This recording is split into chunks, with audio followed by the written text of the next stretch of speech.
un saluto che porto a nome di Confartigianato Marche Trevisana ed anche a nome della Federazione Regionale,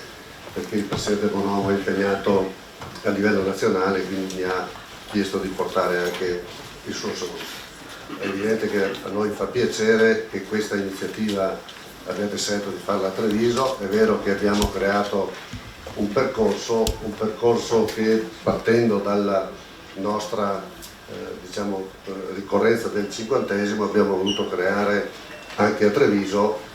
con alcune iniziative. La prima, che era quella di ieri sera, era proprio dedicata non tanto alla celebrazione in sé, alla celebrazione del sistema associativo, ma alla valorizzazione del lavoro artigiano. E chiaramente ci siamo serviti, tra virgolette, no? Permettetemi questa battuta,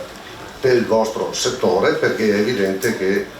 il sistema moda è un fiore all'occhiello, credo, dell'artigianato, e quindi un bel veicolo per promuovere l'artigianato. Saluto naturalmente gli ospiti e autorità, ringrazio anche sempre presente il direttore dell'INPS che ai nostri incontri partecipa, e credo che il dialogo con le istituzioni sia l'elemento fondamentale anche per le cose che erano state dette prima della legalità, così come anche la rappresentanza della Guardia di Finanza. So che in sala ci sono anche rappresentanti del mondo sindacale, quindi credo che questa mattinata sarà proficua anche diciamo così per tutti. Faccio solo alcune brevi considerazioni. La prima è questa: noi viviamo in un paese molto strano, capite? Perché se c'è una cosa che ci ha fatto crescere è il lavoro. Noi siamo un paese che non ha materia prima, il lavoro è stato quello che ci ha fatto crescere, sviluppare e creare anche un po' di benessere, sia il lavoro dipendente sia il lavoro autonomo che noi rappresentiamo. E sempre su questo tema del lavoro mai si scelgono cose serie, lo dico in modo proprio anche provocatorio, mai non si fanno delle linee per valorizzarlo. Cambiano i governi, cambiano le idee, ma ho paura che vincano ancora le ideologie piuttosto che l'idealità, e questo è grave, perché se il lavoro è stata la forza dello sviluppo del nostro paese, in particolare del Veneto di Treviso, credo che politiche del lavoro serie dobbiamo cominciare a farle, perché non è che abbiamo scoperto il petrolio, abbiamo scoperto altri minerali nel nostro territorio, sempre di quello dobbiamo vivere, e questo credo sia il primo aspetto. Vedete, io sono un po' datato, quindi su queste cose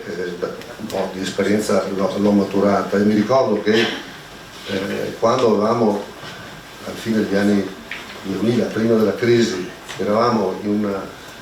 bell'apice di economia,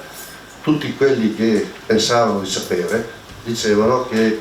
i paesi maturi, le economie avanzate come pensavamo di essere noi, non dovevano più vivere di lavoro, ma dovevano vivere di finanza, di servizi, alti servizi e quant'altro. La crisi, che è stata una disgrazia, e quello che è successo dopo ci ha fatto capire che la ricchezza vera la produce la manifattura, perché se Treviso, il Veneto ha una forte percentuale di esportazione, questo ce l'ha grazie al manifatturiero, e nel manifatturiero ci sta sicuramente anche il sistema MOVA, che una volta i più vecchi sanno e si ricordano come era definito il TAC, tessile, abbigliamento, attrezzatura. E questo e quindi per dire che dobbiamo pretendere anche alcune linee di principio serie su queste cose. L'altra questione che ricordo è che quando abbiamo chiesto, perché non è nuova, le crisi forti sono state anche nei nostri territori che hanno una presenza forte, no, di aziende di tessile, con una forte presenza di controtastismo, e con l'entrata della Cina o del WTO, del libero scambio al fine degli anni 2000, 1900, all'inizio degli anni 2000 abbiamo anche avuto una crisi strutturale molto forte, e all'epoca, assieme proprio alla regione toscana, avevamo chiesto come Confartigianato l'introduzione della cassa integrazione in deroga, proprio perché pensavamo che il mantenere alcune professionalità su un settore in crisi fosse l'elemento che poteva poi essere utile nel momento delle riprese. Purtroppo il tempo è stato molto lungo e alla fine le persone hanno trovato lavoro da qualche altra parte. Quindi oggi in questo vostro settore, come anche in altri settori, c'è questa necessità perché per fare il lavoro buono, bello e ben fatto, scusate, ci vogliono persone che lo sanno fare.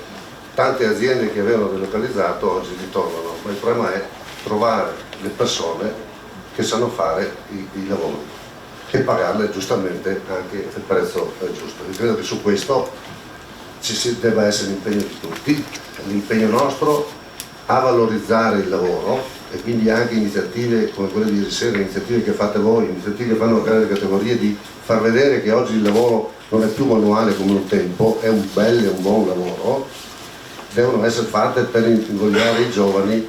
ad approcciarsi, che siano autonomi, che siano dipendenti, poco cambia perché si approccino a questo. Lavorare fortemente nel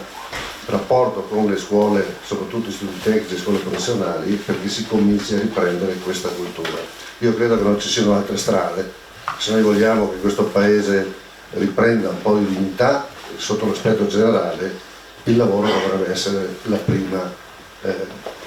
diciamo così, emergenza, ma seriamente preso, diciamo, e dato come elemento di intervento. È chiaro che ripeto, sistemi come il vostro e come altri nell'artigianato possono aiutare a far capire che dal buon lavoro si possono avere anche soddisfazioni, e il Made in Italy credo non possa esistere se dietro non c'è anche, o all'inizio anche, un'impresa artigiana e soprattutto un'idea che le mani vanno comandate dalla testa, e soprattutto anche può dare dignità di vita e prospettiva, come diceva prima, diciamo, la Tiziana, cioè ai giovani noi dobbiamo dire che